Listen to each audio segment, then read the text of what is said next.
In the dusty archives of the West Virginia Department of Health, buried beneath decades of forgotten paperwork, a marriage certificate dated October 13, 1923, bears a signature so shaky it appears to have been written by a child, because it was. The bride's name, Mercy Cordelia Bramwell, age 12. The groom, her own first cousin, Jedediah Bramwell, age 34. But what makes this document truly horrifying isn't just the age difference. It's the blood relationship chart attached to the back, documenting 6 generations of intermarriage so concentrated that Mercy's genetic coefficient of inbreeding measured higher than that of laboratory mice bred specifically for genetic uniformity. Before we delve deeper into this forbidden record, subscribe and let us know in the comments which state you're watching from. These buried truths need witnesses. The story begins not with Mercy, but with her great-great-grandfather, Ezekiel Bramwell, who arrived in the remote hollows of McDowell County, West Virginia, in 1847. According to census records, Ezekiel brought with him 3 wives, though only one was legally recognized. The others were listed as housekeepers, a common euphemism in Appalachian communities where polygamous arrangements existed in the shadows of Christian respectability. Ezekiel established the Bramwell compound on 400 acres of isolated mountain land, deliberately choosing terrain so treacherous that visitors were discouraged and government officials rarely ventured near. The 1850 census shows 23 individuals living on the property, but the relationship designations raise immediate red flags. Children listed as nephew-son and niece-daughter, terms that suggest births resulting from unions between siblings or close cousins. Dr. Margaret Thornfield, a genealogist who studied the Bramwell family tree in the 1970s, before her research was mysteriously confiscated by federal authorities, left behind fragmentary notes that paint a disturbing picture. The Bramwell line practiced what can only be described as genetic isolation by design, she wrote. Ezekiel appeared to believe that keeping bloodlines pure would preserve certain abilities that he claimed ran in the family. What those abilities were remains unclear, but church records from the nearby Calvary Baptist congregation contain multiple complaints about strange happenings at the Bramwell property. Reverend Samuel Wickham wrote in 1862, "The children from that accursed hollow speak in unison without prompting, their eyes reflecting light like wild animals, and they know things no Christian child should know." By the time of Ezekiel's death in 1874, the Bramwell compound housed 47 individuals across 4 generations. The local coroner's report, discovered in 2003 during courthouse renovations, notes that Ezekiel died of complications from a condition of the blood. But more disturbing is the observation that the deceased's children show signs of familial decline, webbed digits, misshapen craniums, and a tendency toward fits of violent behavior. The Bramwell compound itself was designed to facilitate the family's inbred practices. Blueprints filed with McDowell County in 1889 show a bizarre architectural arrangement. A main house surrounded by 7 smaller cabins, all connected by underground tunnels. The tunnels allowed family members to move between buildings without being seen by outsiders, creating a hidden network that enabled the clandestine relationships that would define the Bramwell bloodline for generations. Inspector Theodore Blackwood of the West Virginia Child Welfare Division visited the compound in 1911 and filed a report that remained classified until 1987. His findings were so disturbing that the state ordered the documents sealed for public safety reasons. The portions that have been released paint a nightmarish picture of systemic child abuse disguised as religious practice. The Bramwell patriarch, one Moses Bramwell, Ezekiel's grandson, maintains absolute control over marriage arrangements, Blackwood wrote. Girls as young as 10 are promised to male relatives, with consummation occurring upon the onset of menses. The family justifies these unions through a perverted interpretation of biblical genealogy, claiming that God commanded them to keep the seed pure until the second coming of Christ. Blackwood's report describes children who had never left the compound, who spoke in a dialect so removed from standard English that they required interpreters, and who showed signs of severe developmental delays consistent with generations of inbreeding. Many of the children cannot count beyond 5, yet they can recite complex genealogies tracing their lineage back to biblical figures, he noted. It is as if their minds have been shaped by generations of genetic and cultural isolation into something barely recognizable as human intelligence. But what Blackwood found in the compound cellar would haunt him for the rest of his life. Behind a false wall, He discovered a room containing dozens of daguerreotype photographs dating back to the 1850s. The images showed Bramwell family weddings, but the brides in every photograph appeared to be children, some so young they needed assistance standing in their wedding dresses. The most damning evidence of the Bramwell family's systematic inbreeding was discovered in 1923, the same year as Mercy's forced marriage, when a fire damaged the main house and revealed a hidden chamber containing what can only be described as breeding records. These documents, handwritten in a careful script, tracked the bloodlines of every family member with the precision of livestock records. The ledgers, maintained by Moses Bramwell and his son Jeremiah, documented not just marriages and births, but detailed observations about the quality of offspring produced by different genetic combinations. Children were rated on characteristics including docility, physical soundness, and spiritual receptivity. Those deemed inferior were often excluded from marriage arrangements and, according to several disturbing entries, sometimes returned to the earth in Christian mercy.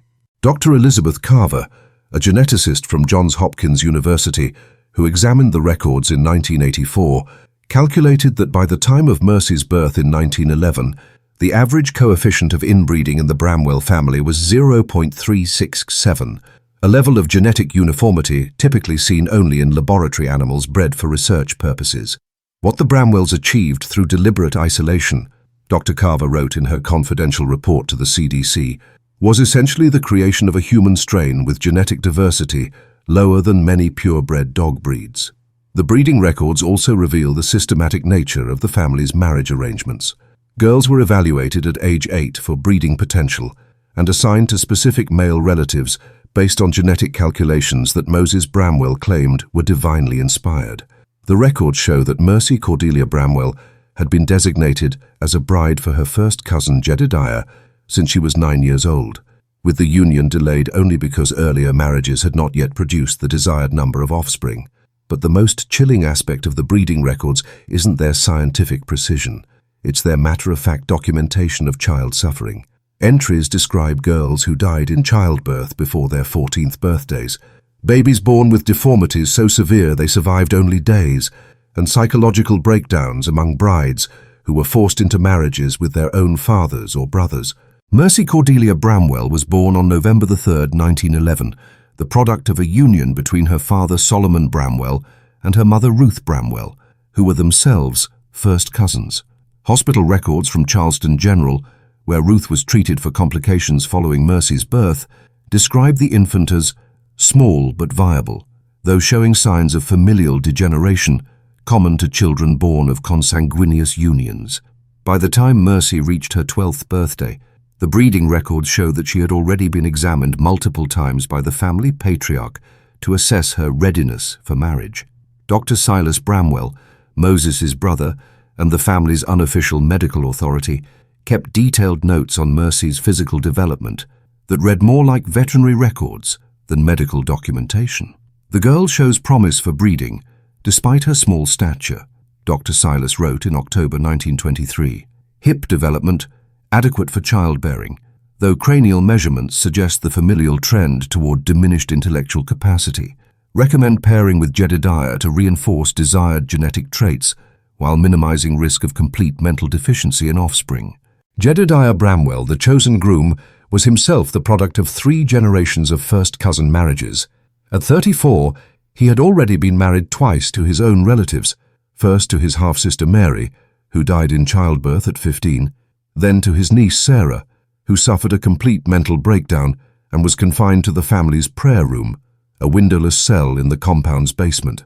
The wedding ceremony, conducted by Moses Bramwell himself, using a modified Christian ritual that incorporated elements the family claimed were derived from ancient Hebrew practices, took place in the compound's main hall on October 13, 1923. The only outside witness was Dr. Emmett Holloway, a physician from nearby Welch, who had been treating the Bramwell family for various medical conditions and had been coerced into signing the marriage certificate under threat of having his own indiscretions with laudanum exposed. Dr. Holloway's private journal, discovered after his death in 1947, contains a harrowing account of the ceremony. The bride appeared barely conscious throughout the proceedings, swaying on her feet as if drugged. When the patriarch pronounced them husband and wife, she collapsed entirely and had to be carried to the bridal chamber. I have never witnessed anything so obscene disguised as holy matrimony. God forgive me for my cowardice in not intervening.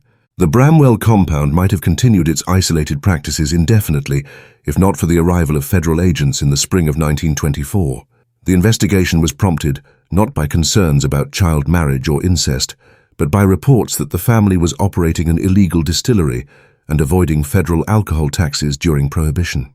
Agent Marcus Cole of the Bureau of Investigation, predecessor to the FBI, arrived at the compound with a search warrant for bootlegging equipment, but instead uncovered evidence of what his report described as crimes against nature and the laws of God and man.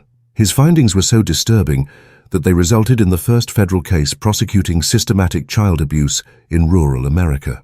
Cole's initial report, filed on April 15, 1924, documents the discovery of Mercy Bramwell confined to a small room in the compound's cellar, 6 months pregnant, and showing signs of severe malnutrition and psychological trauma. The girl appears to have been kept in this chamber since her wedding night, Cole wrote. She speaks only in whispers and flinches at the approach of any adult male. When questioned about her treatment, she responds only that she must serve the bloodline and that resistance would bring God's wrath upon the pure seed. The investigation revealed that Mercy's pregnancy had resulted in severe complications due to her young age and the genetic consequences of inbreeding.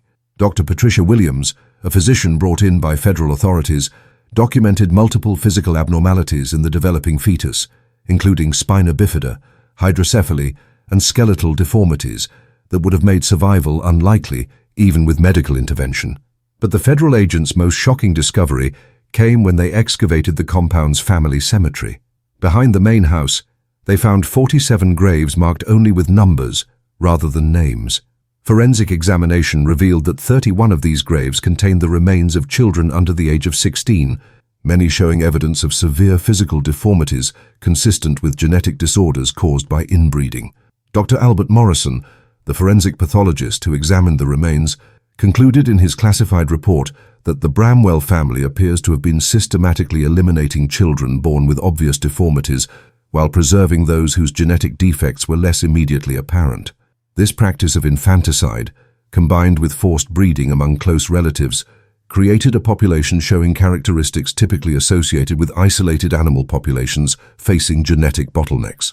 The full extent of genetic damage within the Bramwell family became clear when federal authorities ordered comprehensive medical examinations of all surviving family members. The results, compiled by a team of physicians from Johns Hopkins University and published in a classified government report, documented levels of inbreeding depression rarely seen in human populations outside of extreme geographical isolation. Dr. Harold Kessler, the lead physician on the medical team, found that 47 of the 53 surviving Bramwell family members showed signs of significant genetic disorders. These included not only physical deformities like cleft palates, club feet, and extra digits, but also neurological conditions ranging from severe intellectual disability to epileptic disorders that the family attributed to divine visions. The medical team's examination of Mercy Bramwell revealed the true horror of her situation. At age 12 and 7 months pregnant, she showed evidence of multiple pregnancy-related complications, including preeclampsia, severe anemia, and pelvic deformities that made natural childbirth extremely dangerous. Dr. Sarah Goldstein, the team's obstetric specialist, noted that this child's body has been damaged not only by premature pregnancy, but by the genetic consequences of generations of inbreeding. Her pelvic structure is so underdeveloped that cesarean delivery would be the only viable option, and even then, survival of both mother and infant would be unlikely. The fetus itself, examined through primitive X-ray technology, showed multiple severe abnormalities. Dr. Kessler's report documented extensive cranial malformation, spinal column irregularities, and what appears to be significant cardiac defects.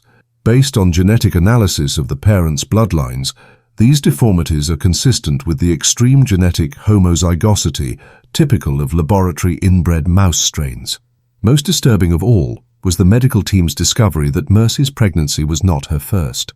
Physical examination revealed evidence of at least 2 previous pregnancies, neither of which had resulted in live births.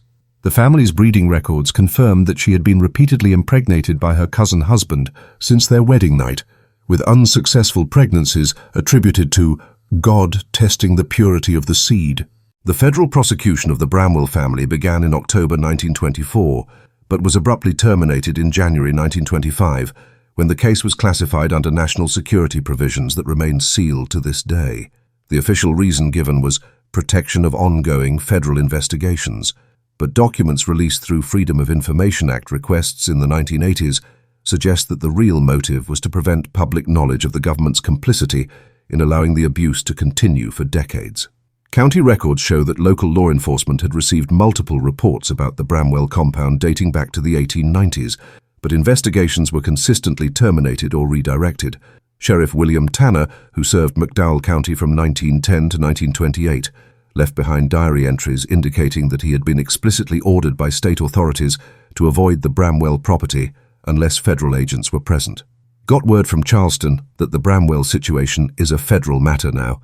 Tanner wrote in November 1924, "Can't say I'm sorry to be shut of it. What goes on in that compound ain't natural, but seems like folks in high places got reasons for letting it continue. Sometimes the law serves purposes us country folk ain't meant to understand." The trial transcripts that survive revealed testimony that shocked even federal prosecutors experienced in organized crime cases. Mercy Bramwell, testifying through a court-appointed interpreter because her dialect was barely comprehensible to outside speakers, described a systematic program of sexual abuse that began in childhood and was justified through perverted religious doctrine. Papa Moses says, "The blood must stay pure," she testified, according to court stenographer Margaret Dalton's notes. Says the Lord told him that mixing with outside blood would weaken the power. Says we girls are vessels for the holy seed, and it's our blessing to suffer for the bloodline's glory. But the most damning testimony came from Dr. Emmett Holloway, the physician who had signed Mercy's marriage certificate. Under oath, he revealed that he had been treating the Bramwell family for genetic disorders for over a decade and had documented multiple cases of forced child marriage, systematic sexual abuse and infanticide of deformed newborns. "I knew what was happening was wrong," Dr. Holloway testified, "but Moses Bramwell threatened to expose my addiction to laudanum if I reported the family to authorities." He also claimed that federal agents were already aware of the situation and had given tacit approval for the family's practices as part of some kind of genetic research project. On February 3, 1925, 3 weeks before the trial was scheduled to resume, every member of the Bramwell family vanished from federal custody. The official report claimed that they had been relocated for their own protection after receiving death threats from local vigilantes, but subsequent investigations revealed that no such threats had been documented and no relocation records existed. Agent Marcus Cole, who had led the original investigation, filed a series of increasingly frantic reports documenting his attempts to locate the missing family members. His final report, dated March 15, 1925, suggests that the disappearance was coordinated by federal authorities as part of a broader cover-up. "All traces of the Bramwell family have been systematically eliminated," Cole wrote. "Their compound has been burned, their records have been confiscated and classified, and the surviving family members have vanished without a trace. When I attempted to pursue the matter with my superiors, I was informed that the case never existed and that continued investigation would result in my immediate termination and possible prosecution for treason." The fate of Mercy Bramwell became a particular obsession for Cole, who had formed what he described as a protective attachment to the young victim. His personal notes, discovered in his effects after his death in 1962, reveal that he continued searching for Mercy for the rest of his life, following leads that took him across multiple states, but never resulted in confirmed sightings. "She would be 23 now," Cole wrote in a 1932 diary entry. "If she survived the pregnancy, if she survived whatever happened after the trial disappeared, she would be a grown woman with children of her own. I pray they are not following the same cursed pattern, but I fear that the Bramwell bloodline was designed to perpetuate itself regardless of outside interference." The last official mention of the Bramwell family appeared in a 1947 CDC report on genetic disorders in isolated populations. The report, heavily redacted, refers to subjects previously studied under Project Bloodline, who had been relocated to controlled environments for continued observation. The project designation has never been found in any other government documents, and CDC officials claim no knowledge of its existence. Though the Bramwell family vanished from official records in 1925, reports of their continued existence persisted throughout the 20th century. These accounts, dismissed by authorities as folklore and hoax, describe encounters with inbred families living in remote areas of West Virginia, Kentucky, and Virginia, who displayed the characteristic physical and behavioral traits documented in the original Bramwell investigation. Dr. Margaret Thornfield, the genealogist whose research was confiscated in the 1970s, spent her final years documenting these reports and attempting to trace the scattered bloodline. Her unpublished manuscript, The Invisible Inheritance, Tracking America's Hidden Genetic Experiments, was discovered after her death in 1981 and subsequently disappeared from her estate before it could be published. Fragments of Thornfield's research that survived suggest that she had identified at least 12 families across 4 states that showed genetic markers consistent with the Bramwell bloodline. These families, she claimed, were living under assumed names in isolated communities and continuing the practices of forced marriage and systematic inbreeding that had characterized the original compound. The Bramwell experiment did not end in 1925, Thornfield wrote in notes dated 1978. It was dispersed, scattered across multiple locations to prevent another federal intervention. But the genetic signature remains consistent and the behavioral patterns continue unchanged. What began as religious extremism has evolved into something approaching a separate human subspecies, maintained through careful isolation and federal protection. Local law enforcement officials in rural Appalachian counties occasionally encounter families that match Thornfield's descriptions, but these cases are invariably transferred to federal jurisdiction and classified beyond public access. Sheriff Robert Hayes of Buchanan County, Virginia, described one such encounter in a 2003 interview. "We got called out to investigate reports of child abuse at this isolated farm. What we found looked like something out of a horror movie. Kids who couldn't speak proper English, obvious signs of inbreeding, and adults who claimed they were following God's will by marrying their own relatives. Before we could even file a proper report, federal agents showed up and took over the whole situation. Never heard what happened to that family." The genetic legacy of the Bramwell experiment continues to surface in unexpected ways. Medical researchers studying rare genetic disorders have identified several mutations that appear to be concentrated in specific geographic regions of Appalachia, with prevalence rates that suggest founder effects typical of isolated breeding populations. Dr. Jennifer Walsh, a geneticist at the University of Kentucky, has spent the past decade tracking these genetic markers and believes they represent the scattered descendants of the original Bramwell bloodline. Her research, funded through grants that she was ordered to discontinue without explanation in 2018, had identified over 200 individuals across 6 states who carried genetic signatures consistent with extreme inbreeding. "What we're seeing is unprecedented in modern human populations," Dr. Walsh explained in a 2017 interview before her research was terminated. "The level of genetic homozygosity in these individuals approaches that of laboratory inbred strains, but unlike laboratory animals, these are human beings living in our communities and producing offspring. The implications for public health are staggering."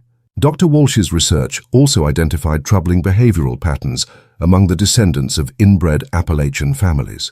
Children from these bloodlines showed higher rates of developmental delays, learning disabilities, and what she termed social isolation syndrome, a tendency to avoid contact with individuals outside their immediate family groups and to form romantic attachments exclusively within their extended kinship networks. It's as if the behavioral programming that maintained genetic isolation in the original families has been passed down along with the genetic markers, Dr. Walsh noted. These individuals seem genetically and psychologically predisposed to recreate the same patterns of inbreeding that produced them, creating a self-perpetuating cycle that operates independently of conscious choice.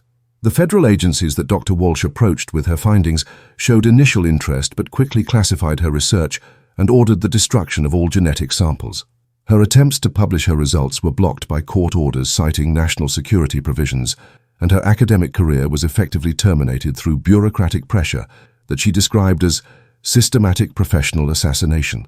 Today, nearly a century after Mercy Bramwell's forced marriage shocked federal investigators into action, the bloodline she represented continues its hidden existence across rural America.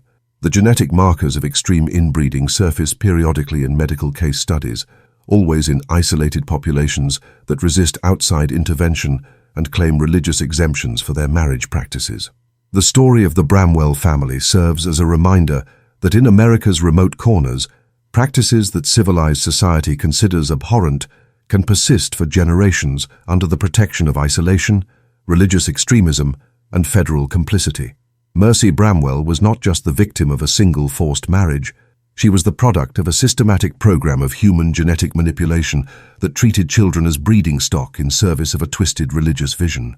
Whether by design or accident, the federal government's decision to classify and hide the Bramwell investigation ensured that the practices it exposed could continue in secret. The families that scattered after the 1925 disappearance carried with them not only damaged genes, but the knowledge and beliefs necessary to perpetuate their genetic isolation for future generations. The haunting truth is that somewhere in America's forgotten hollows and isolated valleys, Mercy Bramwell's descendants may still be following the same cursed pattern that destroyed her childhood and claimed her freedom. The bloodline that federal agents tried to document and disperse has proven more resilient than its investigators imagined, adapting to modern circumstances while maintaining its essential character of genetic and cultural isolation. In the end, Mercy Bramwell's story is not just historical tragedy, but ongoing horror, a reminder that some family curses are written not in folklore, but in DNA, and that the most effective way to hide a crime against humanity is to classify it as a matter of national security. The pure bloodline that Mercy died to preserve continues its invisible existence, proof that in America, the most unthinkable practices can survive indefinitely if they remain sufficiently hidden from public view.